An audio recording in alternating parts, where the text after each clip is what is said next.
se hablará de los intercambiadores de calores. Como primeramente somos el grupo 4, los siguientes integrantes: Limachi Flores Jonathan, Mamani Quispe Hugo Luis, Blanco Perales Antonio Kevin. ¿Qué es un intercambiador de calor? Un intercambiador de calor es un equipo que transfiere continuamente calor de un medio a otro. Hay dos tipos principales de intercambiadores de calores: directos e indirectos. Los intercambiadores directos, donde ambos medios están en contacto directo entre sí, se da por sentado los medios, no se mezclan. Un ejemplo de este tipo de intercambiadores de calores es una torre de enfriamiento, donde el agua se enfría a través del contacto directo con el aire. Los intercambiadores de calor indirectos es cuando dos medios están separados por una pared metálica, a través del cual se lleva a cabo la transferencia de calor entre ambos medios. Suelen ser intercambiadores de placas cercanas o tubos.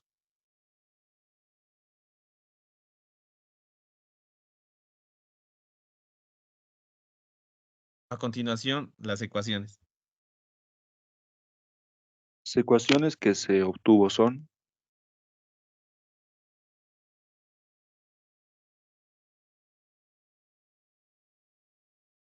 primeramente, la primera ecuación será la ecuación de transferencia de calor. Esta misma va a ser denotada con con los siguientes valores, que serán Q, que va a ser la cantidad de calor transferido. Esta misma va a tener las unidades del trabajo, que va a ser igual a Joule sobre segundo.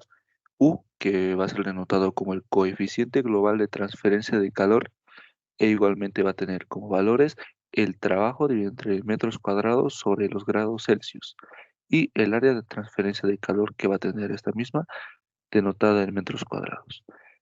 La diferencial de temperatura media que van a tener esta, que igualmente va a tener las unidades de grados Celsius. Después se obtuvo el balance de energía, que va a ser igual al calor, esta misma igualmente a la cantidad de calor transferida, que va a ser igual al flujo másico con las unidades de kilogramos sobre segundo, y Cp, que va a tener el valor del calor específico a presión constante, y la diferencial de temperatura que va a tener esta igualmente a grados Celsius. Y próximamente se obtuvo las otras ecuaciones, que serán. Estas mismas van a ser las más usadas en este tipo de casos de transferencia de calor, que va a ser la diferencial de temperatura. Esta misma va a tener un delta T1 y un delta T2, que son las diferencias de temperaturas en cada extremo del intercambiador. Esta misma va a tener una contracorriente y una corriente paralela. E igualmente las dos van a tener los valores de delta T1 y delta T2. En el caso de contracorriente, se va a obtener que delta T1 va a ser igual a la temperatura H, que va a ser denotada como el calor, y F como el frío de la temperatura que va a tener esta. Entonces, va a ser delta T1 va a ser igual a la temperatura de calor de entrada menos la temperatura fría de salida. E igualmente con la temperatura, con la diferencia de la temperatura 2, que va a ser igual a la temperatura de calor de salida menos la temperatura fría de entrada. Y con la corriente paralela se, va, se obtuvo delta T1, que va a ser igual a la temperatura de calor de entrada menos la temperatura fría de entrada, y delta T2, que va a ser igual a la temperatura de calor de salida menos la temperatura fría de salida. En estas mismas ecuaciones, en distintos libros, se denota en vez de H con la letra C, que igualmente va a valer como un calor, y O con la letra G, que igualmente van a tener los mismos valores y van a ser denotadas como un calor. Otra ecuación que vemos en la anterior hoja es la temperatura media, que esta misma vamos a obtener con las mismas delta T1 y delta T2. Esta misma va a ser igual a la delta T1 menos delta T2 dividido entre el logaritmo neperiano de delta T1 dividido entre delta T2. y próximamente las otras ecuaciones, que van a ser las más usadas en distintos tipos de máquinas térmicas, como llegan a ser la ecuación de la eficiencia. Esta misma va a ser denotada con la letra E y va a ser igual al calor dividido entre el calor máximo que va a tener esta misma. Y la capacidad calorífica, que igualmente va a ser denotada con la letra C y va a ser igual a la capacidad calorífica mínima dividido entre la capacidad calorífica máxima.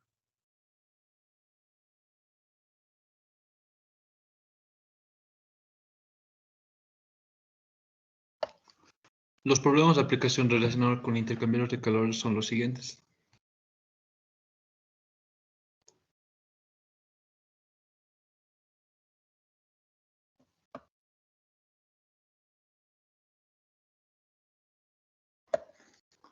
Del libro de Sanger del capítulo 5 se obtuvo en el ejercicio 189 que indica que las plantas eléctricas grandes de gas, el aire se precalienta por los gases de escape en un intercambiador de calor que se llama regenerador.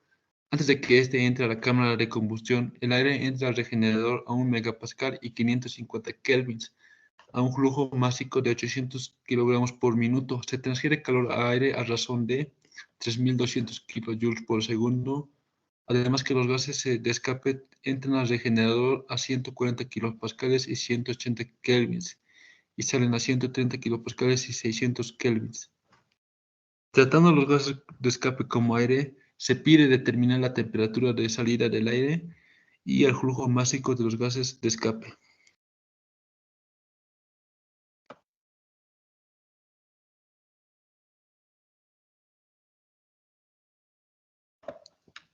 Los datos obtenidos fueron los siguientes. En el estado 1, la presión y la temperatura. En el estado 3 y en el estado 4. Además, el flujo másico se convirtió a kilogramos por segundo y el calor transferido. Con la ayuda de Thermograph se obtuvo las entalpías en el estado 1 y en el estado 3 y 4. Como vemos a continuación, en el estado 1 se puso la presión y la temperatura dada y se obtuvo la entalpía, y así con las siguientes dos entalpías obtenidas con la ayuda de Thermograph.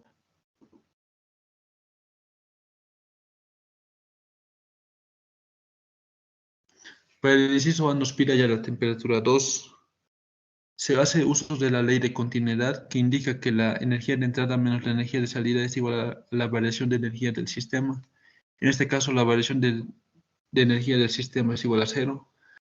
Entonces, se tiene que la energía de entrada es igual a la energía de salida, además que los flujos máxicos en el estado 1 es igual al flujo másico en el estado 2.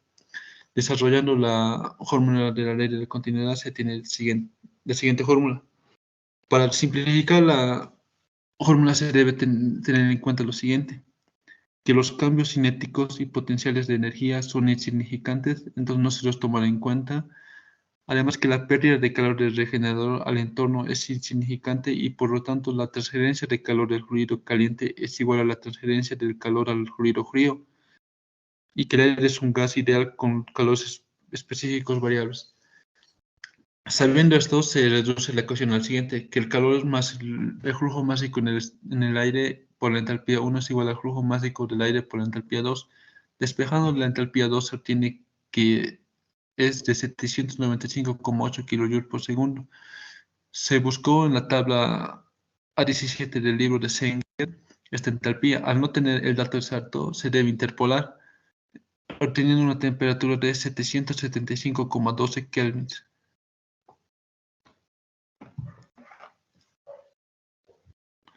Para el inciso B se hace nuevamente el uso de la ley de continuidad, sabiendo las condiciones iniciales, y reduciendo la ecuación al flujo másico de gas por la entalpía 3, que es igual al calor de salida más el flujo másico en el estado gaseoso por la entalpía 4.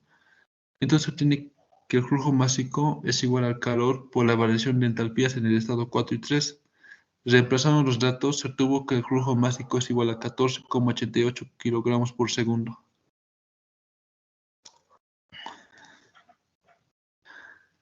Además, que otro problema de aplicación del mismo libro de Sanger se obtuvo del capítulo 7, el 144, que indica que el agua fría que va a una ducha caliente entra en un intercambiador de calor bien aislado, de paredes delgadas de doble tubo a contracorriente a 10 grados Celsius a razón de 0,95 kilogramos por segundo y se calienta a 70 grados Celsius por agua caliente, que entra a 85 grados Celsius a razón de 1,6 kilogramos por segundo.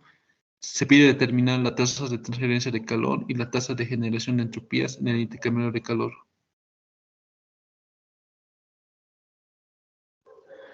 Los datos obtenidos fueron los siguientes: en el estado de agua fría, el CP, la temperatura y el flujo másico; en el estado de agua caliente, la temperatura 2, 3, el CP y el flujo másico.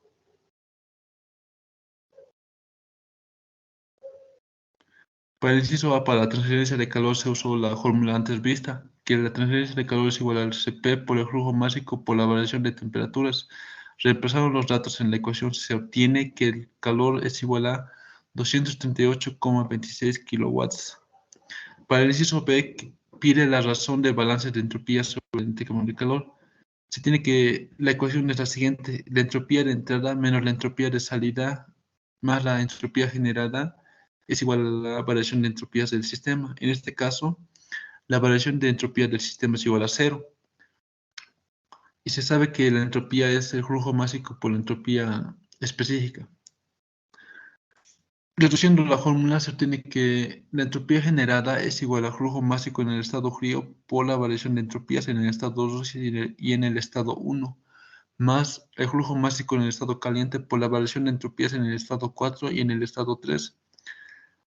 Al saber que ambas corrientes de fluidos son líquidos incompresibles, se debe tener en cuenta que la tasa de generación de entropía es la siguiente: que la entropía generada es igual a la entropía en el estado frío por el Cp por el logaritmo de la temperatura 2 sobre la temperatura 1, más el flujo másico en el estado caliente por el Cp por el logaritmo natural de la temperatura 4 sobre la temperatura 3.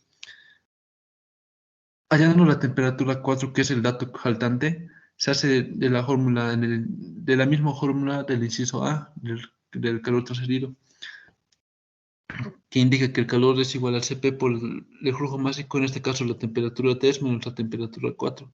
Despejando la temperatura 4 se obtiene una temperatura de 49,46 grados Celsius. Entonces la entropía generada es obtenida fue la siguiente: 0,062 kilowatts por Kelvin. A continuación veremos un video que se aplica en la vida cotidiana. Veremos un sistema de enfriamiento de un automóvil o bien de lo que es el motor de una movilidad. Dentro de un motor, las altas velocidades que genera el motor tienen como consecuencias un aumento de temperatura, que el sistema de enfriamiento se encarga de controlar esta temperatura para que no tenga un sobrecalentamiento en el motor, para un correcto funcionamiento del motor. El anticongelante se encarga de disipar lo que es altas temperaturas del motor, mientras que la temperatura no alcance la temperatura que está determinada el motor para no llegar a un sobrecalentamiento de lo que es el motor. A continuación veremos lo que son las conclusiones.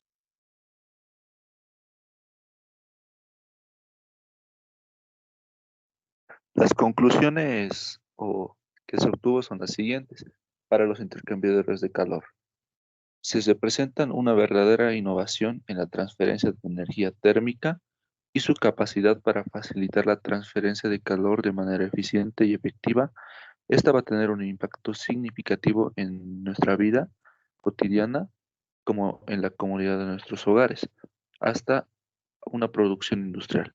Como tal, su continua evolución y desarrollo son fundamentales para abordar los desafíos energéticos del futuro y seguir avanzando hacia un mundo más sostenible y eficiente desde un punto de vista energético.